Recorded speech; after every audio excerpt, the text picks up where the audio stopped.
আজ থেকে 1500 বছর আগে তিনি মানুষের সামনে এটি পেশ করলেন যে এই পৃথিবীর শেষ কথা নয়, আর একটা জায়গা আছে যেই জায়গায় এই পৃথিবীর সব কাজের হিসাব দিতে হবে, সেই জায়গাটায় আমাদের সকলকে উঠতে হবে।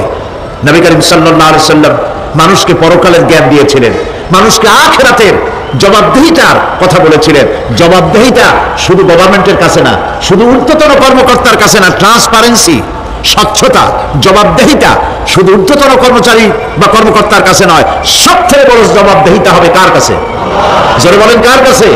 সে আল্লাহ পাকের কাছে জবাবদিহি করতে হবে প্রত্যেকটি কাজের, প্রত্যেকটি কথার। এই কথাগুলি কোরআনে কারিমে আল্লাহ পাক বিধৃত করেছেন। পরকালের উপরে আল্লাহ যত কথা বলেছেন, পরকালের উপরে ভিত্তি করে, আখিরাতের উপরে ভিত্তি করে আল্লাহ রাব্বুল আলামিন যত কথা বলেছেন, মওতের কথা, কবরের কথা, হাসরের কথা, সিরাতের কথা, মিজানের কথা, জাহান্নামের কথা, জান্নাতের কথা, বিচারের কথা, পরকাল কেন্দ্রিক যত কথা আল্লাহ পাক কোরআন শরীফে বলেছেন, সব কথাগুলি যদি এক জায়গায় করা যায়, গোটা কোরআন শরীফের 10 পারার সমান হয়ে যাবে। সম্ভবত কোরআনে কারিমের এমন কোন রুকু, এমন কোন পাতা নাই যেখানে আকারে ইঙ্গিতে পরকালের জবাবদিহিতা সম্পর্কে একেবারে কিছু বলা হয়নি।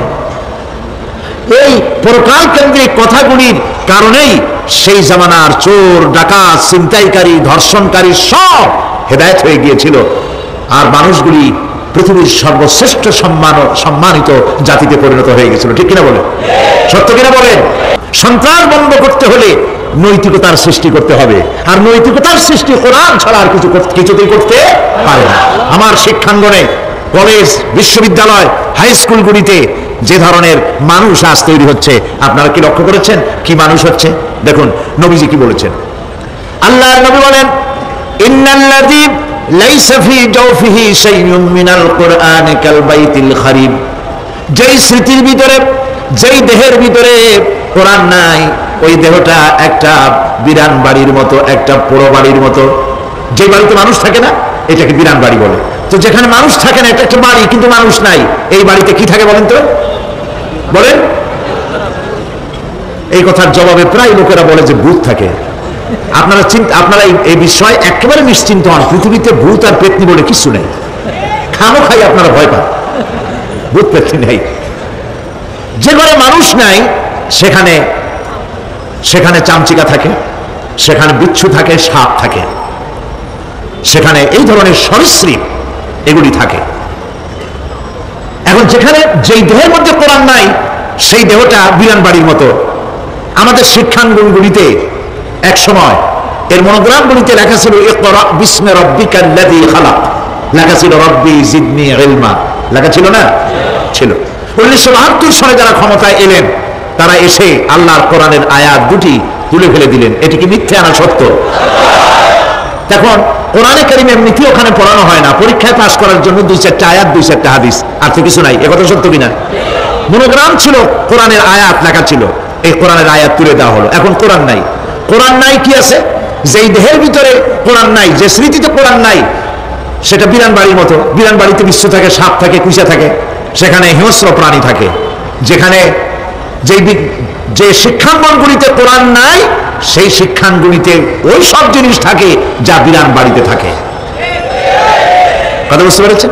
ফলে আমাদের শিক্ষাঙ্গনগুলি থেকে চাঁদাবাজ, মাস্তান, গুন্ডা, ধর্ষণকারী ইত্যাদি সাপ্লাই হচ্ছে, তবে সব না।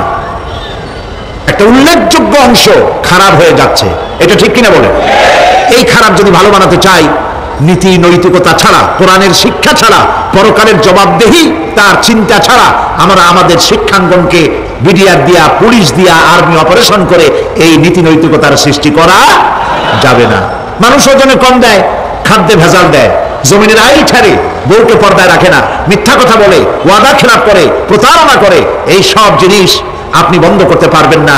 ক্লিন হার্ট তো ভালো, এর থেকে বড় কোন অপারেশন যদি থাকে, সে অপারেশন করেও মানব গোষ্ঠীকে ভালো বানানো যাবে না। একটি জিনিসই মানুষকে ভালো করতে পারে, সেটা হলো আল্লাহর কাছে কিয়ামতের দিন জবাবদিহিতা। এই জবাবদিহিতার উপরে ভিত্তি করেই আমি আপনাদের সামনে কথা বলতে চাই, যদি আল্লাহ পাক আমাদেরকে তৌফিক দান করেন। আমরা বলি আমিন। কাফেরেরা তিনটি জিনিসের প্রথম জিনিসের সাথে তারা দ্বিমত খুব একটা করতে পারে নাই। তারাও জানতো যে আল্লাহ এক আছেন। তাদের যে দেবতাগুলি ছিল এ সম্পর্কে তাদের ধারণা ছিল যে দেবতাগুলিও ওই আল্লাহর তৈরি করা, তবে আল্লাহর কাজের এরা হলো অংশীদার। যেরকম গভর্নমেন্টের একজন প্রধানমন্ত্রী থাকে আর একজন প্রেসিডেন্ট থাকে, আর বিভিন্ন বিভাগে মন্ত্রীরা থাকে, আল্লাহর ওইভাবে রাষ্ট্র, আল্লাহ বা ভগবান বা গড, তারও এই বিশ্ব এগুলিকে পরিচালনা করার জন্য বিভিন্ন মন্ত্রণালয় আছে, আর ওই সব মন্ত্রণালয়গুলিতে আমাদের দেবতাগুলিকে এইভাবে শরীক করে রাখা তিনি রেখেছেন। এটা হলো তাদের ধারণা। 2 নম্বরে, নবী করিম সাল্লাল্লাহু আলাইহি ওয়াসাল্লামের রিসালাত সম্পর্কে তাদের এই ব্যাপারে তারা একমত হতে পারে নাই, কিন্তু নবী করিম সাল্লাল্লাহু আলাইহি ওয়াসাল্লাম মিথ্যা কথা বলেছেন নাউজুবিল্লাহ, এটা তারা ধারণা করতে পারত না। কারণ 40টি বছর পর্যন্ত একটি মিথ্যে কথা তিনি বলেন নাই। সুবহানাল্লাহ বলেন।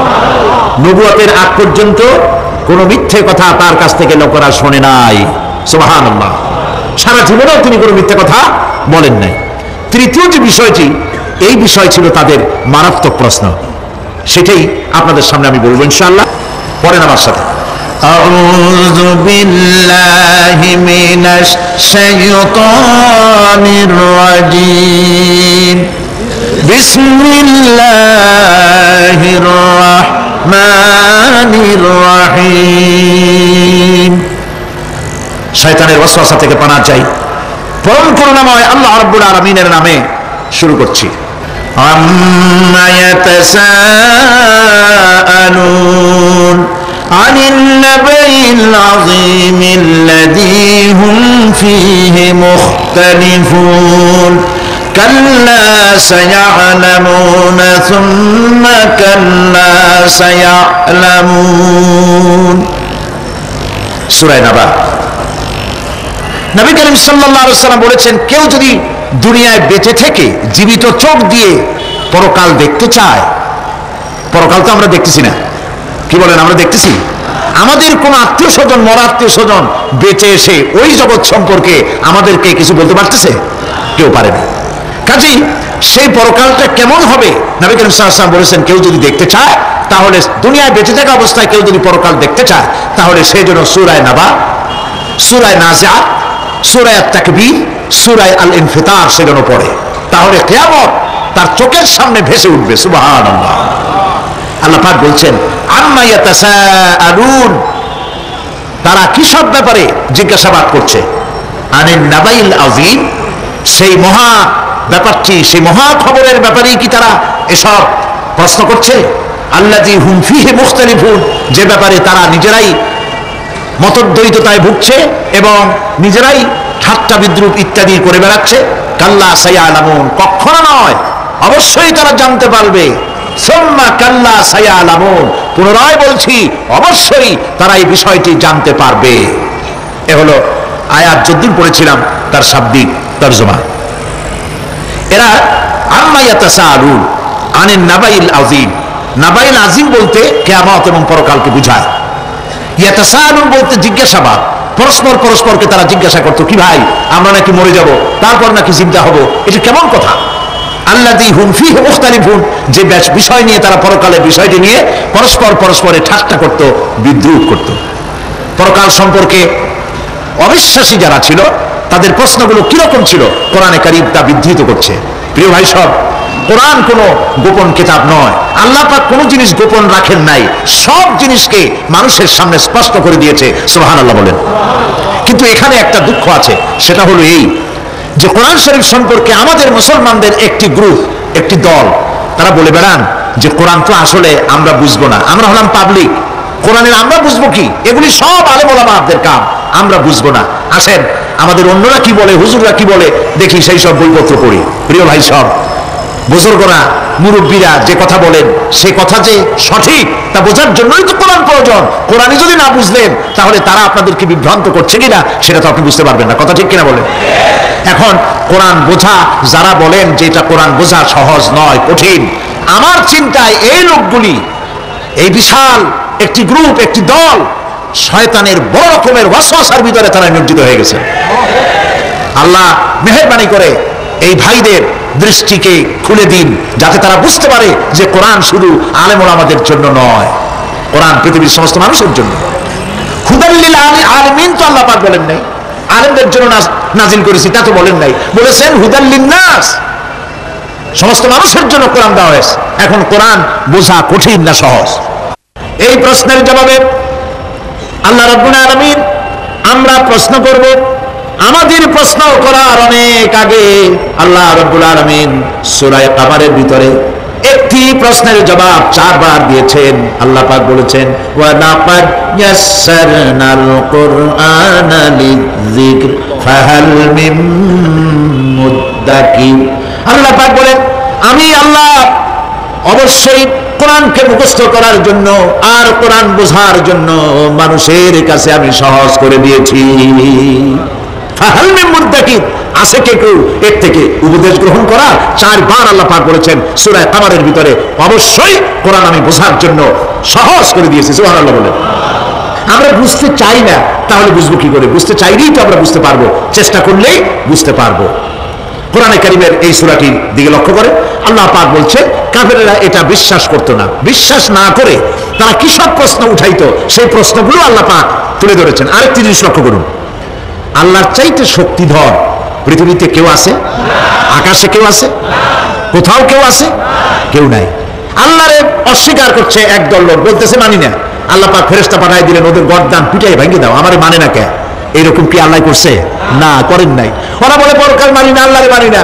আল্লাহ পাক কোরআনে যুক্তি দিয়েছেন, আর নবী করিম সাল্লাল্লাহু আলাইহি ওয়াসাল্লামকে বলেছেন, ইন্নামা আনতা মুযাক্কিরুন লাস্তা আলাইহিম বিমুসাইতির। হে নবী, উপদেশক করে আপনাকে পাঠিয়েছি, আপনাকে লাঠি চার্জ করার জন্য পাঠাই নাই। আপনি দারোগা নন, আপনি প্রচারক। মানুষকে উপদেশ দিন সুন্দর সুন্দর ভাষায়, উদউ ইলা সাবিলি রাব্বিকা বিল হিকমাতি ওয়াল মাউইজাতিল হাসানা।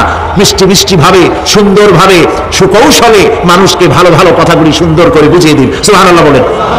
এখন এই কাফেররা বলছে পরকাল বুঝি না, এগুলো কেমনে হয়? আমরা অস্বীকার করি, মানি না। আল্লাহ পাক সাথে সাথে ফেরেশতা দিয়ে কারো ঘাড় মটকান নাই, কিন্তু পারতেন না? পারতেন না? আরে ভাই বলেন না কেন, পারতেন কি না? অবশ্যই পারতেন, কিন্তু তা করেন নাই। প্রত্যেকটি কথা যুক্তি দিয়ে, হাজার যুক্তি দিয়ে আল্লাহ পাক বুঝাইছেন। সুবহানাল্লাহ। কাফেররা প্রশ্ন করল, তারা বলতো আমাদের এই জীবন শেষ, মৃত্যুর পরে আমাদের আর নতুন করে ওঠা লাগবে না।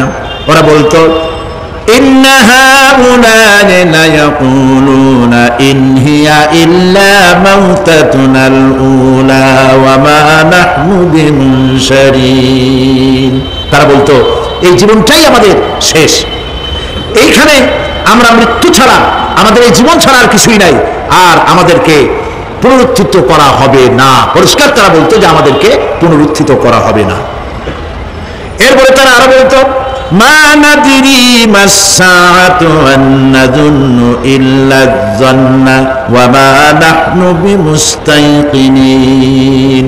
ওরা বলতো কিয়ামত কি জিনিস তা আমরা জানি না, আমরা বুঝি না, আমরা শুধু অনুমান করি মাত্র, আর আমাদের বিশ্বাস হলো আমাদেরকে কখনোই উঠানো হবে না, পুনরুত্থিত আমরা হব না। প্রিয় ভাই সব, এইভাবে তারা পরকালকে অস্বীকার করার কথাগুলি তারা বলতো। কাফেরেরা প্রশ্ন তুলতো, আমরা আর আমাদের মৃত্যুর পরে আর আমাদেরকে জিন্দা করা হবে না। আখিরাতের জীবন সম্পর্কে কাফেরেরা আর বলতো, ওয়াকালু আইযা কুন্না ইযামান ওয়া রুফাতান আইন্না লামাবউসুনা খালকান জাদীদা। তারা বলতো যে আমরা মরে যাওয়ার পর আমাদের গোশতগুলি মিশে যাবে, হাড্ডি গুড্ডিগুলি পচে যাবে, এরপরে আমাদেরকে নতুন করে চিন্তা করা হবে। এটা মাথার মধ্যে ঢোকে না, কি আশ্চর্য ধরনের কথা, হবে কি করে? কাফের বেঈমানেরা আরো নানা ধরনের প্রশ্ন তারা করত। তারা বলতো, আইযা মিতনা ওয়া কুন্না তুরাবান যালিকা রাজউন বাঈদ। আমরা মাটিতে মিশে যাব, তারপরেও কি আমাদেরকে চিন্তা করা হবে, আমাদেরকে আবার উঠানো হবে? এটা তো বুদ্ধির, এটা চিন্তার বাইরের কথা, এটা তো মানতে পারি না। আসলে কাফেরদের এই বক্তব্য অনুযায়ী পরকালের জীবন বুদ্ধি বহির্ভূত নয়। ওরা যে বলে যে এটা আমাদের বুদ্ধিতে কুলায় না, আসলে তারা বুদ্ধি খাটায় নাই। কাফের তো বুদ্ধি খাটায় নাই। যেমন আমাদের ইউনিভার্সিটিতে, ঢাকা বিশ্ববিদ্যালয়ে একজন ছিল, হ্যাঁ আমি নাম নাই নিলাম, আপনারা তো বুঝে ভালাইছেন। সে কয় যে পরকাল বিশ্বাস করি না, বিয়ে টিয়া মানি না, মরা এটা হইতে পারে, কিন্তু মরার পরে আরেকটা জীবন হবে, ওইখানে হিসাব হবে, বিচার হবে, এই সমস্ত মানি না। এর থেকে আমারে তোমরা, আমি মরার পর, হ্যাঁ মানে গোসল করাইও না, কাফন করাইও না, জানাজা মানাজা এগুলো আমি বিশ্বাস করি না। নাউযুবিল্লাহ। কত বড় কপাল পোড়া, কত বড় কপাল পোড়া। ও মরার পর তার এই চিন্তা সম্পর্কে যখন আমি জানতে পেরেছি, আমার ধারণা হয়েছে ওই লোকটার উপরে আমার খুব দুঃখ হয় না। যেরকম কত কাফের আসছে, কত নাস্তিক আসছে, বিদায় হয়ে গেছে, এগুলো কোনো ব্যাপার না দুনিয়ার ইতিহাসে। সবথেকে বড় ব্যাপার হলো এই লোকটি বাংলা বিভাগে বছরের পর বছর, যুগের পর যুগ শিক্ষকতা করেছে ঢাকা বিশ্ববিদ্যালয়ে। সে কত সোনার টুকরা ছেলেকে কয়লার খড়ি বানায় দিয়েছে। এই জন্য বিশ্ববিদ্যালয়ে যারা চাকরি করে সরকারের দেখা উচিত কাদেরকে চাকরি সেখানে শিক্ষকতা করার জন্য কাদেরকে নিয়োগ করা হচ্ছে। তারা নামাজি কিনা, তারা পরিষ্কার কিনা, তারা জেনাকার কিনা, তারা মদ খায় কিনা, তারা শয়তানি করে কিনা, দেখে শুনে ভালো মানুষ দেওয়া উচিত। মরে গেল, তারপরে তাকে রাখা হলো ডায়াবেটিক সেন্টারের মারিচুয়ারি ডিপ ফ্রিজের মধ্যে। তিনি বলে গেলেন, আমি মরার পর আমাকে মেডিকেল কলেজে পাঠায় দিও, তারা আমারে কাটা ছেঁড়া করিয়া তারপরে অপারেশন শিখবে। তো তার নসিহত অনুযায়ী তাই করা হলো, ওসিয়ত অনুযায়ী। যখন মেডিকেল কলেজের ছেলেরা টের পেল যে ওই নাস্তিকরে আনতেছে মেডিকেল কলেজে অপারেশন করে আমাদের শেখাবার জন্য, তারা বললো আল্লাহর হস্তে মাপ চাই, এই শয়তানের এদিকে আনবেন না। কারণ সারা জীবন সে আল্লাহর মানে অস্বীকার করেছে। পরে কাটা ছেঁড়া করে আমরা যদি কিছু শিখি তো তাই যে যে রুগী ভালো হবে, অপারেশন করলে সেটাও করবে। সুতরাং মাপ চাই, ফিরাইয়া এখন ওইটার কি অবস্থা হয়েছে আমি জানি না, লেটেস্ট নিউজ জানি না কোথায় আছে।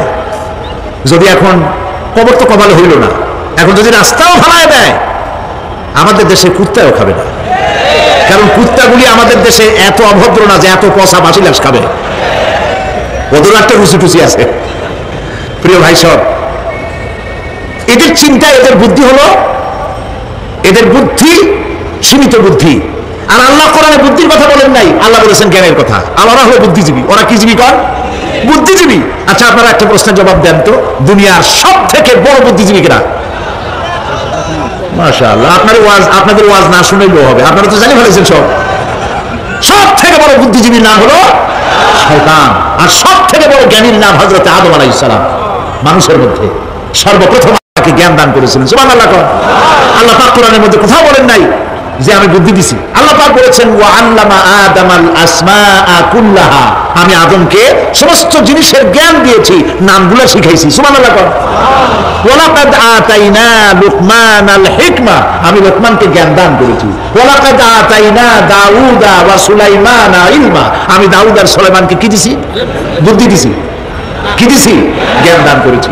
ইব্রাহিম আলাইহিস সালাম বলেছেন, হে আমার আব্বা, হে আমার পিতা, আমার কাছে এমন জ্ঞান এসছে যে জ্ঞান আপনার কাছে নাই। ফাত্তাবিউনি আহদিকা সিরাতান সাবিয়্যা, আপনি আমার অনুসরণ করে আমি আপনাকে সোজা রাস্তায় উঠাই দেব। সুবহানাল্লাহ। আমার কাছে এমন ইলম আসছে।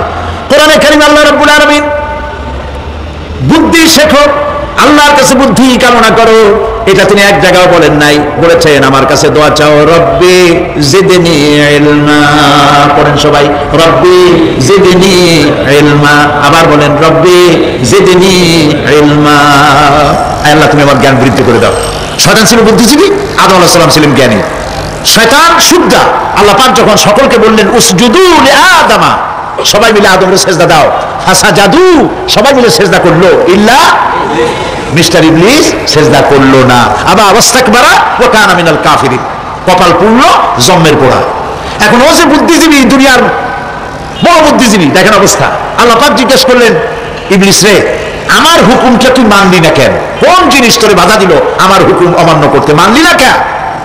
ও তো বুদ্ধিজীবী, বুদ্ধির আশ্রয় নিয়েছে। সে বলছে, আল্লাহ পাক এটা মানি নাই একটা বৈজ্ঞানিক কারণেই, একটি দার্শনিক কারণেই মানতে পারি নাই। কারণ হচ্ছে খালাকতানি মিন নার ওয়া খালাকতাহু মিন তিন, তারে বানাইছো মাটি দিয়া, আমারে বানাইছো আগুন দিয়া, আনা খায়রুম মিনহু, আমি ওর থেকে অনেক ভালো। নাউযুবিল্লাহ। কত বড় কপাল পোড়া। আগুনের গতি হলো ঊর্ধ্বমুখী, মাটির গতি নিম্নমুখী। ঊর্ধ্বগতি সম্পন্ন একটা জিনিসকে নিম্নমুখী জিনিসের সামনে মাথা নত করতে বলা তোমার একটা অবৈজ্ঞানিক অদার্শনিক হুকুম হয়ে গেছে। নাউযুবিল্লাহি মিন যালিক। আল্লাহ পাক বললেন, ইন্নাকা রাজিম, মরদুদ, বিতাড়িত, সব আমল বরবাদ করে দিলাম। দেখেন, অপরাধ শয়তান করেছে, অপরাধ আদম আলাইহিস সালাম করেছে। একজন অপরাধ করে শয়তান হয়ে গেল, আর একজন অপরাধ করে আল্লাহর পয়গম্বর হয়ে গেলেন। সুবহানাল্লাহ বলবেন না? কেন? কারণ হলো শয়তান বুদ্ধিজীবী, বুদ্ধির আশ্রয় নিল। আদম আলাইহিস সালাম তিনি বুদ্ধির আশ্রয় নেন নাই, তিনি আকলের, তার জ্ঞানের কাছে তিনি আশ্রয় নিয়েছেন। অর্থাৎ তিনি চিন্তা করতেছিলেন যে আল্লাহ পাক আমাকে নিষেধ করলেন একটা গাছের কাছে যেতে, আমিও গেলাম, বউও গেল, যা নিষেধ করলেন সেটা করলাম। এখন যদি আল্লাহ আমারে প্রশ্ন করেন যে আমার হুকুম অমান্য করলা কেন, কি জবাব দেব? আদম আলাইহিস সালাম জবাব খুঁজে পাচ্ছিলেন না। কিন্তু আমি ওই আয়াত তেলাওয়াত করার পর সর্বপ্রথম সেই ছাত্র জীবনে আমি চিন্তা করলাম জবাবটা একটা দিতে উনি পারতেন। ছাত্র মানুষের মধ্যে তো নানান চিন্তা আসে, তো আমার চিন্তা আসলে উনি একটা জবাব তো দিতে পারতেন, আমাদের আবাল বাসার একটা জবাব তো দিতে পারতেন, এই যে আল্লাহ পাক সবই ঠিক আছে, অপরাধ আমি করেছি, ভুল আমি করেছি, কিন্তু আমার এটা জানতে ইচ্ছে হয় জান্নাতের সমস্ত নাজ নেয়ামত আমার জন্য তুমি জায়েজ করে দিলা, যে গাছটার কাছে যাওয়া যাবে না, ফল খাওয়া যাবে না, এরকম একটা গাছ জান্নাতের মধ্যে বানাইয়া আমার বিপদে ভালাইলা কেন? এরকম একটা জবাব তিনি দিতে পারতেন, কিন্তু তিনি দেন নাই। কারণ তিনি বুঝতে পেরেছেন মহাশক্তিধর আকাশ আর জমিনের মালিক আল্লাহ রাব্বুল আলামিনের সামনে আর্গুমেন্ট চলে না, তার সামনে আর্গুমেন্ট চলে না, সারেন্ডার চলে, আত্মসমর্পণ করা চলে। হযরত আদম আলাইহিস সালাম কোন আর্গুমেন্টের কাছে গেলেন না, কেঁদে কেঁদে অস্থির হয়ে যাচ্ছেন। আল্লাহ রাব্বুল আলামিন যখন প্রশ্ন করবেন, আদম রে আমার হুকুম ভাঙলি কেন, অমান্য করলি কেন, কি জবাব দেব? আর ঠিক সেই মুহূর্তেই রব্বুল আলামিন প্রশ্ন করলেন, আদম রে আমার হুকুম অমান্য করলে কেন? হযরত আদম আলাইহিস সালাম কোন বুদ্ধির আশ্রয় না নিয়া তার জ্ঞান তাকে বলে দিল, আল্লাহ তাকে কালেমা শিখাই দিলেন। উদ্বুদ্ধ হয়ে তিনি আল্লাহ রাব্বুল আলামিনের সামনে মাথা নত করে দিয়ে বললেন, রব্বানা যালামনা আনফুসানা ওয়া ইল্লাম তাগফির লানা ওয়া তারহামনা লানাকুনান্না মিনাল খাসিরিন। রব্বানা যালামনা, হে আল্লাহ আমি আমার নফসের পরে, যালামনা আনফুসানা আমি আমার নফসের পরে জুলম করেছি, অত্যাচার করেছি, ওয়া ইল্লাম তাগফির লানা তুমি যদি আমাকে ক্ষমা না করো। জ্ঞান কত দেখেন, শুধু ক্ষমা চান নাই, বলেছেন তুমি যদি আমাকে ক্ষমা না করো, ওয়া তারহামনা আর যদি দয়া না করো, লানাকুনান্না মিনাল খাসিরিন আমি ক্ষতিগ্রস্ত হয়ে যাব। কতটা জ্ঞানের অধিকারী তিনি! তিনি এটা বললেন না যে শুধু মাফ করে দাও, শুধু মাফ করলে হবে না, মাফও করা লাগবে, আর আগে যেমন দয়া করতে আসলেও করা লাগবে। সুবহানাল্লাহ, আল্লাহ পাক রাজি হয়ে গেলেন। রাজি হন নাই? আল্লাহ রাব্বুল আলামিন হযরত আদম আলাইহিস সালামকে শুধু ক্ষমা করলেন না, ক্ষমাও করলেন, আর নবীর মর্যাদা দিয়ে আল্লাহ রাব্বুল আলামিন দুনিয়া পাঠাইয়া দিলেন। সুতরাং বুদ্ধি দিয়ে কাফেররা বুদ্ধির আশ্রয় গ্রহণ করে সর্বনাশ করেছে, যে পরকাল হইতে পারে না, মরে যাবো আবার উঠবো, আবার এই শরীর কেমনে তৈরি হবে, এইটা তাদের বুদ্ধিতে কুলায় নাই। কিন্তু বুদ্ধি দিয়া চিন্তা করলে বোঝা যাইতো যে হ্যাঁ পরকাল একটা হইতে পারে। আর একটা কথা বলি, সেটা হলো এই, বহুত মানুষ আছে পরকাল বিশ্বাস করে না, আছে না? এমন আছে। এখন আমরা বিশ্বাস করি পরকাল, আমরা কারা কারা বিশ্বাস করি হাত উঁচু করে দেখান তো, আলহামদুলিল্লাহ বলি, বলেন আলহামদুলিল্লাহ। এখন যারা বিশ্বাস করে না তাদেরকে জানাতে চাই, আমরা যারা পরকালে বিশ্বাস করি, তাহলে পরকাল যদি না হয়, কিয়ামত যদি না হয়, বিচার আচার যদি কিছু না হয়, আমরাও বেঁচে গেলাম, আপনারাও বেঁচে গেলেন। কিন্তু সত্য সত্যই যদি পরকাল একটা হয়, বিচার যদি হয়, আমরা বেঁচে যাবো, ফেসে যাবো তোমরা। প্রিয় ভাই সব, আল্লাহ রাব্বুল আলামিন সুন্দর করে বুঝাচ্ছেন, দেখো পরকাল কেন হবে, এটা বুদ্ধি দিয়ে চিন্তা করো, জ্ঞান দিয়ে চিন্তা করো। সারা বছর ব্যবসা করার পর হিসাব নিকাশের একটা দিন আসে, আসে না? বলেন আছে কিনা? হিসাব নিকাশের একটা দিন আসে সারা বছর ব্যবসা করার পর, সারা বছর লেখাপড়া করার পর, তারপরে কি বলে পরীক্ষা দেওয়ার একটা দিন আসে, আসে না? তো সারা জীবন আপনি এখানে কাজবাজ করবেন, এখানে আপনি ভালো করলেন মন্দ করলেন, এর কোনো জবাব হবে না, বিচার হবে না। এটা পাগলের চিন্তা করতে পারে, আর পাগলেরা চিন্তা করে বলেই তারা বলে, পাগলেরই এটা কথা, মাটির পুতুল যেমনে নাচায় তেমনি নাচি, পুতুলের কি দোষ? মরে দেখেন, এই গান যারা বিশ্বাস করে মরে দেখেন অবস্থাটা কি হয়। ফেরেশতারা আসা ধোপায় যেমন কাপড় আশ্রয়, ওই রকম ঠ্যাং ধরিয়া কবরের মধ্যে আশ্রাবে, আর বলবে যেমনে আশ্রয় তেমনি আশ্রয়, ফেরেশতার কি দোষ? কাজে এই পৃথিবী শেষ কথা নয়, মৃত্যু অবধারিত, মরা লাগবে না। এবার দেখেন আল্লাহ কি বলেন, আল্লাযী খালাকাল মাউতা ওয়াল হায়াতা লিয়াবলুয়াকুম আইয়ুকুম আহসানু আমালা। আল্লাহ পাক বলছেন, আমি মৃত্যু আর জীবন সৃষ্টি করেছি। কেন করেছি? লক্ষ্য করুন, লিয়াবলুয়াকুম, যাতে করে আমি তোমাদেরকে পরীক্ষা করে নিতে পারি। কি ব্যাপারে? আইয়ুকুম আহসানু আমালা, আমলের দিক থেকে, নেক কাজের মধ্যে থেকে, ভালো কাজ এবং খারাপ কাজের মধ্যে থেকে, আইয়ুকুম আহসানু আমালা থেকে তোমাদের মধ্যে কে উত্তম, কে ভালো মানুষ, এইটার পরীক্ষা নেওয়ার জন্য আমি মৃত্যু আর জন্মের সৃষ্টি করেছি। প্রিয় ভাই সাহেব, খুব লক্ষ্য করুন, জন্ম আর মৃত্যু, জন্ম হলে মৃত্যু হবেই, না হবে না? এই যে একটা ডিউরেশন, একটি সময়, এই সময়টা হলো পরীক্ষার সময়। আমরা যারা পড়াশোনা করেছি, আপনারা পড়াশোনা করেছেন নিশ্চয়ই, কলেজে অথবা হাই স্কুল অথবা মাদ্রাসায়, প্রতি বছর একটা করে পরীক্ষা আসে না পরীক্ষা? এই পরীক্ষার ডিউরেশন কত সময়? 3 ঘন্টা। কয় ঘন্টা বলে? 3 ঘন্টা। এই 3 ঘন্টা পরীক্ষা দিতে গিয়ে আপনারা কি কোনো ছাত্রকে দেখেছেন যে প্রশ্নপত্র সামনে নিয়ে গল্প করতেছে, প্রশ্নপত্র সামনে নিয়ে তাস খেলে, জুয়া খেলে, আরেক দিকে তাকায় থাকে? প্রতিটি মুহূর্ত সে কাজে লাগাচ্ছে, প্রতি মুহূর্ত কাজে লাগাচ্ছে। 3 ঘন্টা পুরো হওয়ার 2 ঘন্টার মধ্যে পরীক্ষা তার শেষ হয়ে গেছে, কিন্তু সে চলে যাচ্ছে না, বাকি আরো 1 ঘন্টা আধা ঘন্টা রিভাইজ করতেছে। সে যা যা পরীক্ষা দিয়েছিল প্রশ্ন অনুযায়ী জবাবগুলি ঠিক হয়েছে কিনা সে মিলাই দেখে। কারণ কি? কারণ হলো এই পরীক্ষা যদি ফেল করি, বাপ মায়ের কষ্ট করা পয়সাগুলি বিফলে চলে যাবে, আমি চাকরি পাবো না, আমার জীবনটা 1 বছরের জন্য নষ্ট হয়ে যাবে। এই জন্য সে এত খাটাখাটনি করে পরীক্ষায় ভালো ফল করার জন্য সে পরীক্ষা দেয়, এবং পরীক্ষার রেজাল্ট এই পৃথিবীতেই হয়। ঠিক কিনা বলে? খাতা দেখতে যতদিন লাগে তারপরে পরীক্ষা হয়। খুব লক্ষ্য করুন, আমাদেরও একটা পরীক্ষা চলতেছে এই পৃথিবীতে, সকলে। ওটা শিক্ষাঙ্গনের পরীক্ষা, এটা জীবনের পরীক্ষা। এই যে ওর পরীক্ষার ডিউরেশন, সময়কাল 3 ঘন্টা, আর আমাদের পরীক্ষা, সমস্ত মানুষের পরীক্ষার সময়কাল হলো জন্ম থেকে শুরু করে মৃত্যু পর্যন্ত। এর মধ্যে বালেগ হওয়া পর্যন্ত সময়টা কনসিডারেবল, ক্ষমার যোগ্য। 15 বছর 12 বছর বালেগ হইতে যে কয় বছর লাগছে, এইটা যা করছেন, যা বলছেন সব মাপ। কিন্তু বালেগ হওয়ার পরের থেকে নিয়ে মৃত্যু পর্যন্ত যা যা করবেন সমস্ত কাজের হিসাব আল্লাহর কাছে দিতে হবে। একটা প্রশ্ন করি আপনাদের কাছে, রাগ করবেন না তো? বলবেন যে কথা বলতে তো আপনি আসছেন, আমাদের দিয়ে খাটান কেন, এরকম চিন্তা করবেন না তো? প্রশ্নটা হচ্ছে, বলেন তো দেখি, পৃথিবীর মধ্যে সব চাইতে মূল্যবান জিনিস, দামি জিনিস কোনটা? ইখতিলাফ হয়ে গিয়েছে, ইখতিলাফ হয়েছে। কেউ বলেছে যৌবন, কেউ বলেছে কোরআন, কেউ বলেছে ইসলাম। আর যারা বেশি বুদ্ধি রাখে তারা খামোশ, তারা কথা বলে নাই। কোনটা কইয়া কোন জ্বালা চুপ করে থাকাই ভালো। সব থেকে মূল্যবান জিনিসের নাম সময়। সব থেকে মূল্যবান জিনিসের নাম কি? এবার বলেন, এই পৃথিবীর মানুষ সব থেকে অপচয় করে কোন জিনিসে? সময়ে। সময়ের অপচয় আমরা যা করি। বাড়িতে আজকে রাত্রে ক্যালকুলেটর, কম্পিউটার, ক্যালকুলেটর না থাকে, যদি কাগজ কলম হাতে নেন, জীবনের 15 বছর বাদ দেন, এখন আপনার বয়স এখন যা, এই বয়সে প্রতিদিন ওই যৌবন প্রাপ্তির পর থেকে নিয়ে এই পর্যন্ত প্রতিদিন টেলিভিশনের সামনে নাটক দেখার জন্য, সিনেমা দেখার জন্য, ন্যাশনাল জিওগ্রাফি দেখার জন্য, ডিসকভারি দেখার জন্য, স্পোর্টস দেখার জন্য প্রতিদিন কয় ঘন্টা টিভির সামনে আপনি বসেন।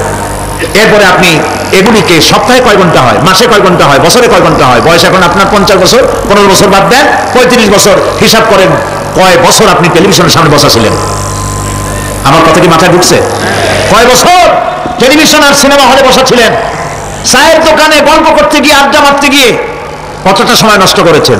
রবীন্দ্রনাথ, যতীন্দ্রনাথ, জবিনাথ, তারপরে শরৎচন্দ্র, এই সমস্ত এই নাম মনে আসলো, কবি, সাহিত্যিক, ঔপন্যাসিক, নাট্যকার, তাদের বইপত্র, গল্পের বই, ভূতের গল্প, এই সমস্ত গল্পের বই পড়িয়া জীবনে কতটা সময় নষ্ট করেছেন। সবগুলি এক জায়গায় করে, সবগুলি এক জায়গায় করেন, এরপরে আপনার চোখ ছানা বড় হয়ে যাবে, দেখতে পাবেন আপনার জীবনের উল্লেখযোগ্য 35 বছরে কম করে হলো 20 বা 25 বছর অপচয় হয়ে গেছে, নষ্ট হয়ে গেছে।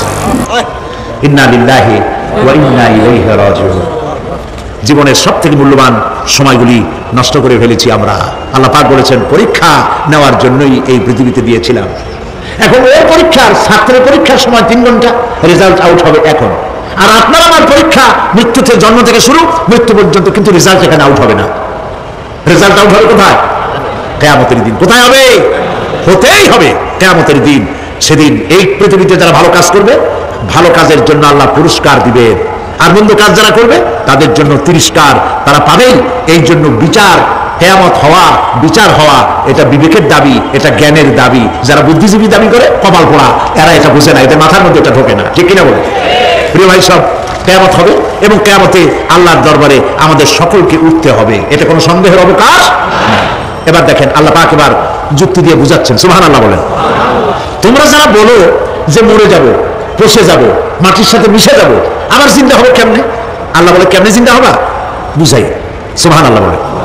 আল্লাহ রাব্বুল আলামিন বলেন, আল্লাহুল্লাযী আরসালার রিয়াহা ফাতুসিরু সাহাবা فسقناه إلى بلد ميت فأحيينا به الأرض بعد موتها كذلك النشور। আল্লাহ পাক বলেন, লক্ষ্য করে দেখো, সমুদ্রের লবণাক্ত পানিগুলি বাষ্প আকারে মেঘমালায় পরিণত করে দেই, আর বাতাসকে হুকুম করি মেঘটাকে টেনে নিয়ে যাও অমুক জায়গায়। আল্লাহ যেখানে বৃষ্টি দিতে চান, বাতাস মেঘকে ঠেলে নিয়ে সেখানে নিয়ে আসে, বৃষ্টির পানিগুলি পড়ল।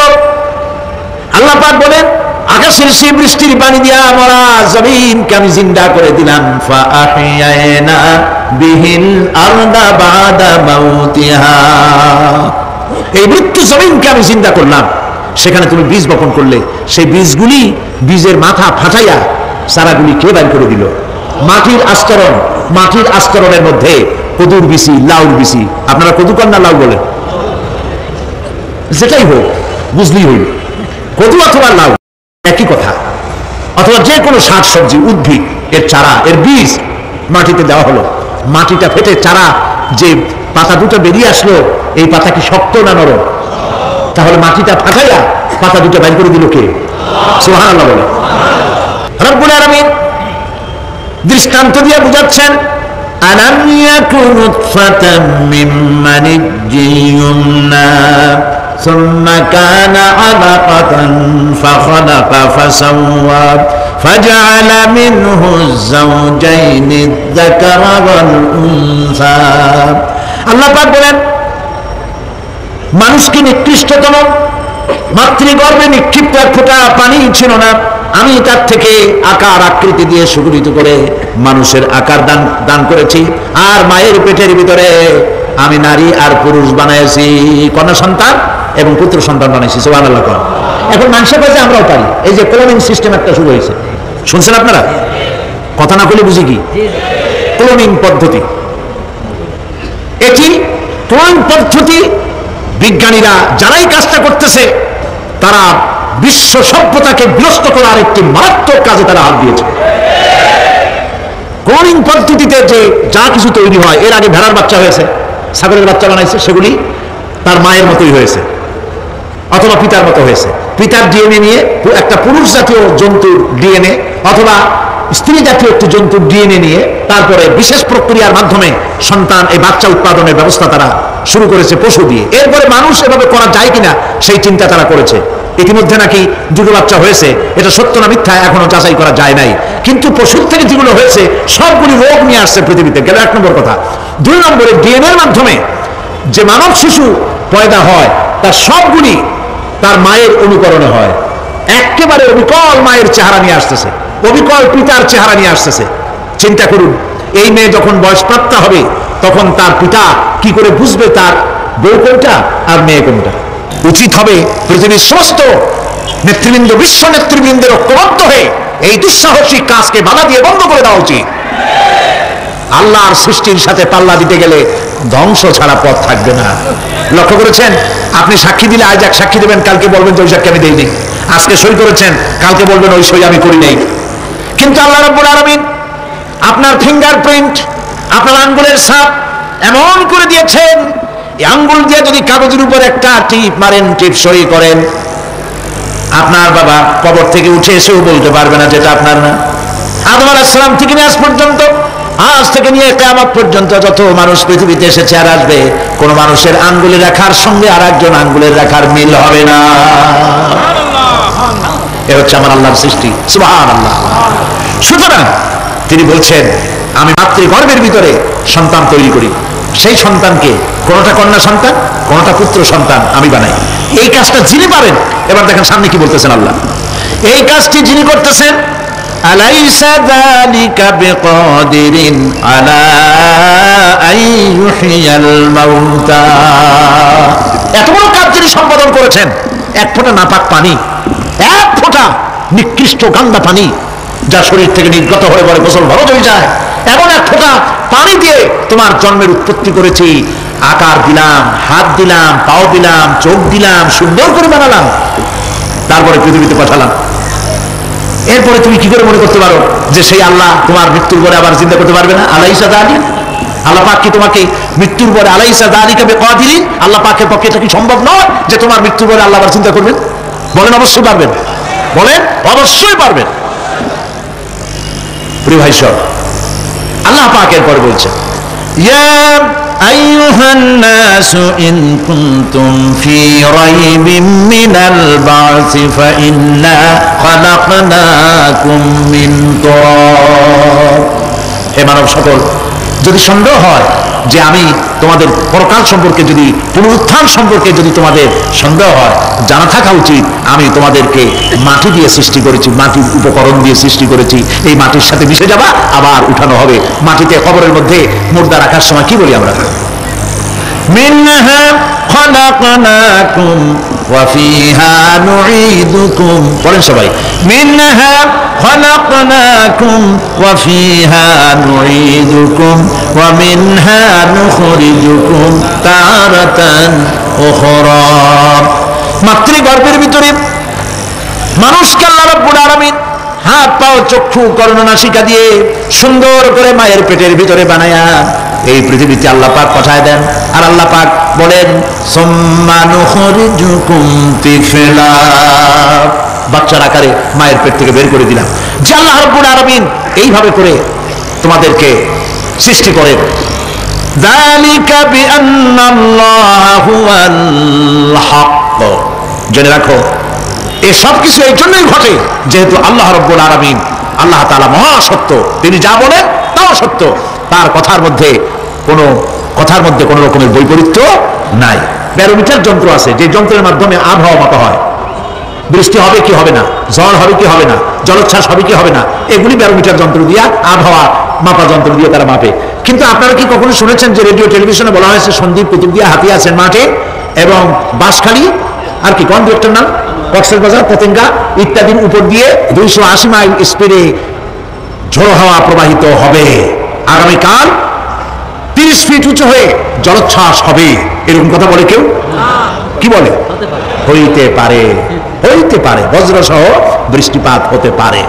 এবার কোরআন শরীফ দেখুন তো, কোরআন শরীফে কোথাও আছে পরকাল হইলেও হইতে পারে, কবর আযাব এটাও হয়তো হইতে পারে, জান্নাত আর জাহান্নাম থাকতেও পারে, এরকম কথা আছে? সব কথা ডাইরেক্ট,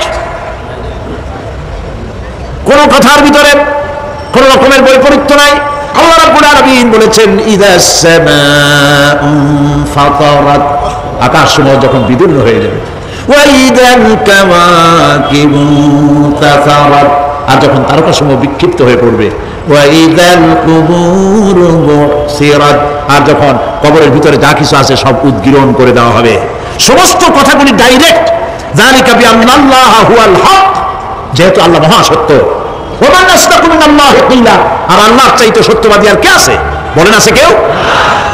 সে আল্লাহ রাব্বুল আলামিন বলেন, এত কিছু কাজ এত সুন্দর ব্যবস্থাপনা করে যিনি করেন, ওয়া আন্নাহু ইউহয়িল মাউতা ওয়া আন্নাহু আলা কুল্লি শাইইন কাদির, সে আল্লাহ রাব্বুল আলামিন তোমাদেরকে তোমাদের মৃত্যুর পরে আবার জিন্দা করবেন, এতে সন্দেহ করার কোনো কারণ নাই।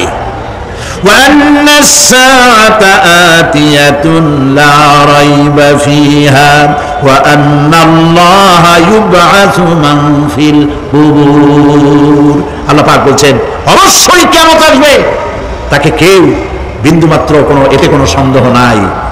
আর ওয়া আন্নাল্লাহা ইউবআসু মান ফিল কুবুর, আর আল্লাহ পাক অবশ্যই কবরে যা কিছু আছে সব বের করে নিয়ে আসবেন। কান্নাহুম জারাদুল মুনতাশির, যেমন আপনারা দেখছেন কিনা এই যে যখন বন্যা বলে পানি টানি যখন ওঠে, বন্যা নাকি বলে, তুফান, বন্যা ইত্যাদি যখন হওয়ার সম্ভাবনা হয়, তখন মাটি থেকে গ্রাম্য পরিবেশে দেখা যায় মাটি থেকে পোকামাকড়গুলি এভাবে উঠতে থাকে, দেখছেন না? আপনারা দেখছেন কিনা? পাখাওয়ালা পিঁপড়াগুলি এভাবে সব উঠতে থাকে, কান্নাহুম জারাদুম মুনতাশির। এইভাবে করে পোকামাকড় পতঙ্গগুলি যেভাবে মানুষ থেকে উদ্গত হতে থাকে, সমস্ত খবরগুলি থেকে মানুষগুলি ভাবে উদ্গত হয়ে যাবে। তবে হ্যাঁ, আপনারা একটা প্রশ্ন করতে পারেন যে কবর দিয়ে সব উঠবে, কিন্তু যে মানুষের বাগে খাইছে তার কি হবে? যে মানুষের আগুন পুড়ে গেছে তার কি হবে? যে নদীর মধ্যে ডুবে গেছে তার কি হবে? যে কুমিরের পেটে চলে গেছে তার কি হবে? এরকম একটা প্রশ্ন আপনারা করতে পারেন। কবর কাকে বলে সেটা আমাদের জানতে হবে। কবর শুধু মাটির গর্তটাকেই কবর বলা হয় না, এটি আলমে বারজাখ, এটি পর্দা, এটা জবনিকা। মৃত্যুর পরের জীবনটাই হলো আলমে আখিরাত পর্যন্ত যাইতে যে জীবনটা লাগে, যে একটি সময় আছে, এই সময়টার নামটাই হলো কবর। সেটা গর্তের মধ্যে হতে পারে, মাটির মধ্যে, সেটা বাঘের পেটে হতে পারে, সেটা কুমিরের পেটে হতে পারে, সেটা পানিতে পৌঁছে যেতে পারে, এটা কোনো বিষয় না। আল্লাহ পাক উঠাতে চাইবেন এবং সমস্ত কিছুকে কিয়ামতের দিন আল্লাহ রাব্বুল আলামিন তার দরবারে হাজির করবে। তাহলে আমরা বুঝতে পারলাম যে কিয়ামত যে হবে এই ব্যাপারে কোনো সন্দেহের অবকাশ নাই। এখন ওই কিয়ামতের দিন আল্লাহ রাব্বুল আলামিন আমাদের বিচার নেবেন, হিসাব করবেন। দুনিয়ায় যে পরীক্ষা দিয়েছিলাম, এই পরীক্ষায় যদি কেউ একবার ফেল করেন, আর একবার পরীক্ষা দিয়ে পাস করার সুযোগ আছে, আরো একবার যদি ফেল করে আবার পরীক্ষা দিয়ে পাস করার সুযোগ আছে। 10 বার পরীক্ষা দিবেন, 10 বার ফেল করবেন, 100 বার পরীক্ষা দিবেন, 100 বার ফেল করবেন, তারপরেও আবার পরীক্ষা দেওয়ার সুযোগ আছে। কিন্তু কিয়ামতের ময়দানে যদি কোনো মানুষ তার জীবনের পরীক্ষায় যদি ফেল করে, দ্বিতীয়বার পরীক্ষা দিয়ে পাস করার আর কোনো সুযোগ নাই। এই পৃথিবীতে জজ কোর্টে কেউ হেরে গেল, হাইকোর্টে আপিল করার সুযোগ আছে। হাইকোর্টে যদি হেরে যায়, সুপ্রিম কোর্টে কেস করে জেতার সুযোগ আছে, আপিল করার সুযোগ আছে। সুপ্রিম কোর্টেও হেরে গেল, প্রেসিডেন্টের কাছে জীবন ভিক্ষা চাওয়া যাইতে পারে। কিন্তু কিয়ামতে আখিরাতে আদালতে ওই জায়গায় মানুষ যদি একবার তার জীবনের মামলায় হেরে যায়, দ্বিতীয়বার আপিল করার আর কোনো জায়গা নাই। কঠিন জায়গা, সেই জায়গা হবে এবং সেখানে সবাইকে উঠতেই হবে। সুতরাং এই যে প্রশ্ন করা হয় যে এই কিয়ামত কবে হবে, এটা বিশ্বাস করি না, হ্যান ত্যান ইত্যাদি, মরলে আবার জিন্দা করবে কে, এইসব প্রশ্নের কোনো দাম নাই। আল্লাহ পাক এই ব্যাপারে আরেকটি কথা বলছেন, ইয়াসআলুনাকা কাআন্নাকা হাফিয়্যুন আনহা কুল ইন্নামা ইলমুহা ইনদাল্লাহ ওয়ালাকিন্না আকসারান নাসি লা ইয়ালামুন। হে নবী, এরা আপনার কাছে এই প্রশ্নটা করে এইভাবে যে কিয়ামত কবে আসবে, মনে হয় যেন আপনি এটা জানেন। এই ইলম কিয়ামত কবে হবে মনে হয় যেন আপনি এটা জানেন, সেই জন্য তারা এই প্রশ্নটা করছে। আসলে কুল ইন্নামা ইলমুহা ইনদাল্লাহ, কিয়ামত কবে হবে এটা কে জানেন? ওয়ালাকিন্না আকসারান নাসি লা ইয়ালামুন, অবশ্যই অধিকাংশ মানুষের এটা জানে না। কিয়ামত কবে হবে এটা একমাত্র আল্লাহ পাক জানেন। পরকালের জীবন যে হবে এতে কোনো সন্দেহ নাই, সেই ব্যাপারে আল্লাহ পাক বলছেন, আআনতুম আশাদ্দু খালকান আমিস সামাউ বানাহা। তোমরা যে পুনরুত্থান সম্পর্কে অস্বীকার করো, এবার চিন্তা করো, তোমারে বানানো কঠিন না ওই মহা আকাশটা বানানো কঠিন? কোনটা কঠিন বলেন না আপনারা, কোনটা কঠিন? আপনারা একটু তাকায় দেখেন তো, এই যে বিশাল প্যান্ডেল, এই প্যান্ডেলে খুঁটি আছে না নাই? আছে কিনা? কতগুলো খুঁটি গুনতে আপনার আধা ঘন্টা খানে সময় লাগবে, ঠিক না? এই একটা প্যান্ডেল বানাতে যদি এতগুলি খুঁটি লাগে, তাহলে বিশাল আকাশে যদি এইরকম খুঁটি লাগতো আকাশটারে ঝুলাই রাখার জন্য, তাহলে চিন্তা করেন তো, খুঁটির জ্বালায় গাড়ি যাবি চালান যাইতো? আছে কোনো খুঁটি? জোরে বলেন, আছে? নাই। ওই আকাশটাকে আল্লাহ পাক বলছেন, আনতুম আশাদ্দু খালকান আমিস সামাউ বানাহা, তোমারে বানানো কঠিন না বিশাল আকাশ বানানো কঠিন? কোনটা কঠিন ছিল? তো ওই আকাশটা বানানোই তো আল্লাহ পাকের কাছে সহজ হয়ে গেছে। তাহলে তোমার একবার বানাইয়া যে একবার বানাতে পেরেছেন তিনি আবার চিন্তা করতে পারবেন না, এই চিন্তা কেন করো? আল্লাহ রাব্বুল আলামিন কোরআনে কারীমের ভিতরে পরিষ্কার করে বলেছেন, ওরা বলে, কাফের বেঈমানেরা বলে, ক্বালা মাইয়ুশইল ইযামা ওয়া হিয়া রামীম, আমাদের হাড় গোড় যখন পচে যাবে, গলে যাবে, কে আমাদের জিন্দা করবে? জবাবে আল্লাহ পাক বলেন, হে নবী আপনি বলুন, কুল ইউহইয়াল্লাযী আনশাহা আউওয়ালা মাররা, আপনি বলে দিন যে আল্লাহ রাব্বুল আলামিন একবার তোমাকে সৃষ্টি করেছেন, প্রথমবার যিনি সৃষ্টি করেছেন, দ্বিতীয়বার মৃত্যুর পরে আবার তিনি জিন্দা করবেন। কেন বিশ্বাস করো না? সুতরাং এই যে আল্লাহ পাক মানুষকে জীবন দিয়েছেন, এই জীবনের পরে মৃত্যুর পরে আবার আমাদের সকলকে উঠতে হবে এবং আল্লাহ পাকের দরবারে আমাদেরকে উপস্থিত হতে হবে। এই কথাগুলি যারা অস্বীকার করে, পরকাল যারা মানে না, তাদের সম্পর্কে আল্লাহ পাক বলছেন والذين كذبوا بآياتنا ولقاء الآخرة حبطت أعمالهم।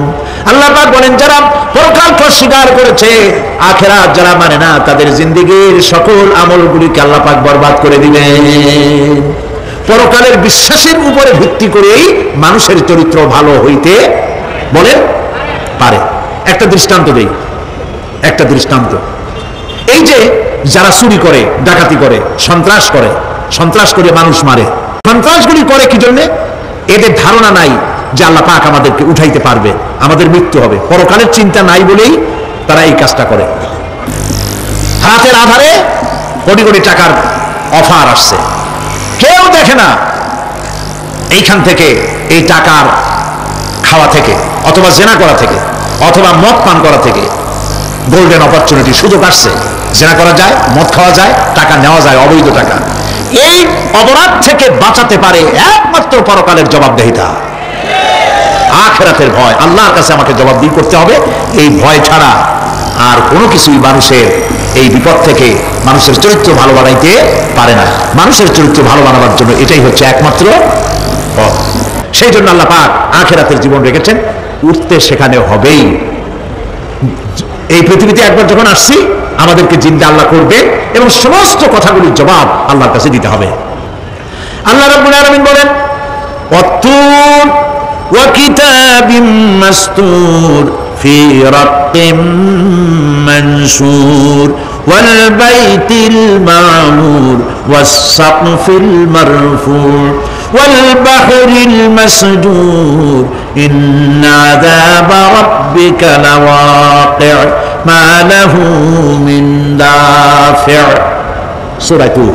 আল্লাহ পাক বলছেন তুর পাহাড়ের শপথ, তুর পাহাড়ের শপথ, সেই প্রকাশ্য পবিত্র গ্রন্থের শপথ যা লিপিবদ্ধ রয়েছে মুসলিম ঝিল্লিতে, চর্ম ঝিল্লিতে লিপিবদ্ধ রয়েছে। আরো শপথ বাইতুল মামুরের, আরো শপথ সুউচ্চ আকাশের, আরো শপথ উচ্ছ্বাসিত তরঙ্গায়িত সমুদ্রে। নিশ্চয়ই সেই আযাব আসবে, আযাব মানে কিয়ামত, সেই পরকাল অবশ্যই আসবে। মা লাহু মিন দাফি', এই শাস্তি থেকে, এই কিয়ামত আসা থেকে, এই কিয়ামত সংঘটিত হওয়া থেকে রোধ করার মতো ক্ষমতা কারো নাই। সুবহানাল্লাহ। এখন আল্লাহ পাক তুর পাহাড়ের কসম করছেন। তুর পর্বত হচ্ছে সেই পর্বতের কথাই ধরা যাক, যেখানে একটি ঐতিহাসিক পর্বত, হযরত মুসা আলাইহিস সালামকে আল্লাহ রাব্বুল আলামিন যেখানে নবুয়তের শিরস্থান পড়িয়ে দিয়েছিলেন, তুর পাহাড়ের ভিতরে। অতুর সিনিন, তুর পাহাড়ের কসম আল্লাহ পাক বলছেন। এবং খোদায়ে আল্লাহ রাব্বুল আলামিনের সঙ্গে বিরোধিতা করার কারণে ফেরাউনকে এই তুর পাহাড়ের কাছে, লোহিত সাগরের মধ্যে, দরিয়ায় নীলের মধ্যে আল্লাহ পাক ডুবিয়ে মেরেছিলেন এবং নির্যাতিত বনী ইসরাইলকে শাস্তি দেওয়ার চূড়ান্ত সিদ্ধান্ত এই তুর পাহাড়েই আল্লাহ পাক দিয়েছিলেন। আল্লাহ বলছেন আমি সেই তুর পাহাড়ের কসম করি। ওয়া কিতাবিম মাসতুর, এবং পবিত্র গ্রন্থের শপথ, যে গ্রন্থগুলি নাজিল হয়েছে নবীদের উপরে, ইনজিল, তাওরাত, জাবুর, কোরআন, এই কিতাবগুলির কসম করি। সুবহানাল্লাহ। কোরআনের কসম করি, আল্লাহ পাক বলছেন এই কিতাবগুলির কসম করছি, তুর পাহাড়ের কসম করছি, কিতাবগুলির কসম করছি। ওয়াল বাইতুল মামুর, আর বাইতুল মামুরের কসম করছি।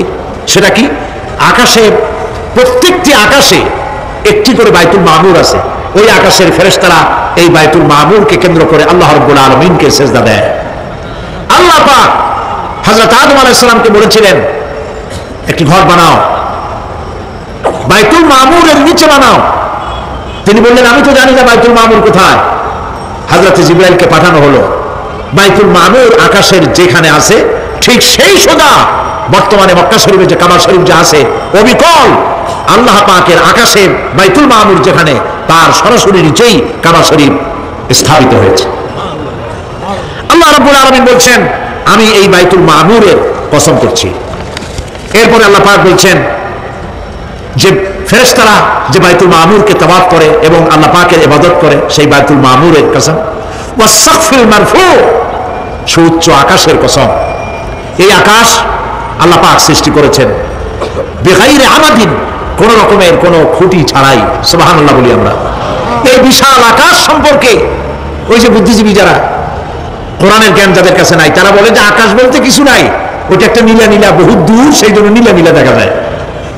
এই পৃথিবী সম্পর্কেও তাদের ধারণা এই পৃথিবীও কিছু না, এটা হলো ওই যে কি বলে সূর্যের কাছের থেকে একটা উজ্জ্বল জ্যোতিষ্ক খুব ফোর্সে যাচ্ছিল, এই ফোর্স সহ্য করতে না পেরে সূর্যের একটি অংশ মহাশূন্যের উপরে ছিটকে পড়ল, ঘুরতে ঘুরতে পৃথিবীর আকার ধারণ করেছে।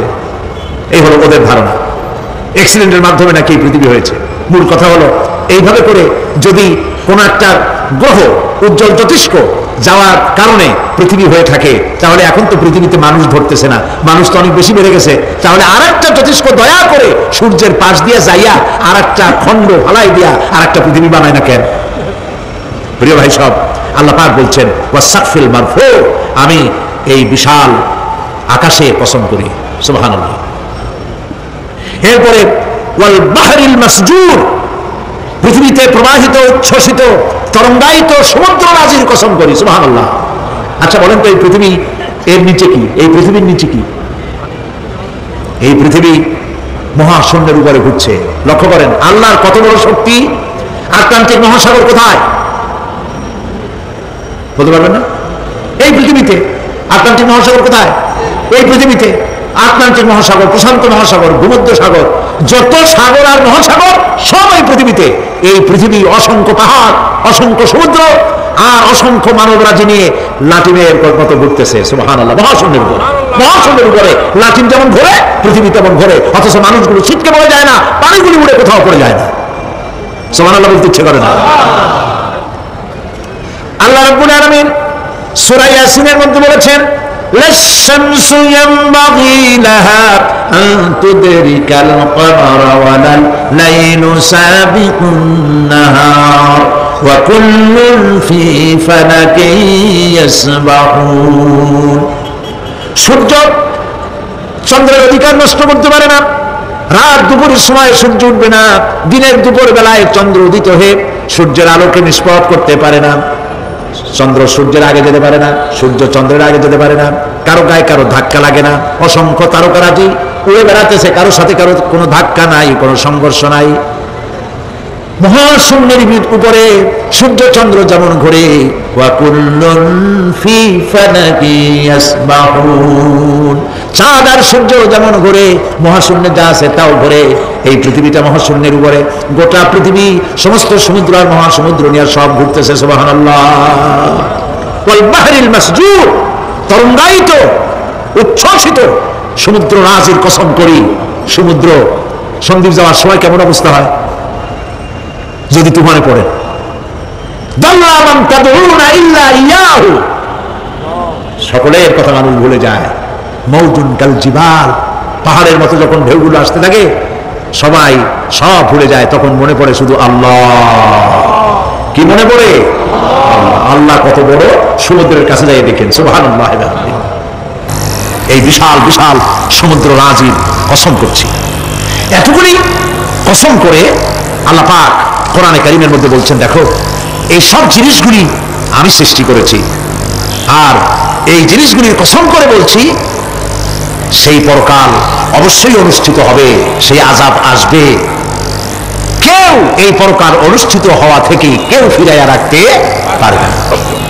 এখন তোমরা প্রশ্ন করতেছো আল্লাযী ফীহি আল্লাযী হুম ফীহি মুখতালিফুন, এই ব্যাপারে তোমরা ইখতিলাফ করতেছো, মতবিরোধ করতেছো, ঠাট্টা করতেছো, বিদ্রুপ করতেছো। কাল্লা সায়ালামুন, অবশ্যই তোমরা জানতে পারবে। সুম্মা কাল্লা সায়ালামুন, অবশ্যই তোমরা জানতে পারবে সেই পরকাল হবে, এতে কোনো সন্দেহ নাই। সুবহানাল্লাহ। রব্বানা যালামনা আনফুসানা ওয়া ইন লাম তাগফির লানা ওয়া তারহামনা লানাকুনান্না মিনাল খাসিরিন। রব্বানা লা তুযিগ কুলুবানা বা'দা ইয হাদাইতানা ওয়া হাব লানা মিন লাদুনকা রাহমাতান ইন্নাকা আনতাল ওয়াহ্হাব। হে আল্লাহ তাআলা, দীর্ঘক্ষণ ধরে তোমার কোরআনের কথা শুনে তোমার দরবারে হাত তুলেছি, দয়া করে মেহেরবানি করে আমাদের জিন্দেগির গুনাহ খাতাকে মাফ করে দাও। আমাদের মা বাপ মুরব্বিয়ান যারা কবরে চলে গেছে, আল্লাহ তাআলা কবরগুলিকে জান্নাতের টুকরায় পরিণত করে দাও। রব্বুল আলামিন, যেই পরকালের কথা, কিয়ামতের কথা আলোচনা করলাম, সেই কঠিন হাসরের ময়দানে যেদিন পায়ের নিচে হবে তামার মতো মাটি, আর মাথার উপরে প্রকাণ্ড সূর্যের তাপে গুনাহগারের মাথার চান্দি ফেটে গিয়া মগজগুলি গলে গলে নাক কান দিয়ে বেয়ে পড়তে লাগবে। জিহ্বাটা পানির পিপাসায় কুকুরের মতো ঝুলে নাভিস্থল পর্যন্ত পড়ে যাবে। ময়দানে সারা পড়বে পানি পানি বলে। আল্লাহ তাআলা ওই দিনে তোমার হাবিবের হাতের কাউসারের পেয়ালা আমাদের নসিব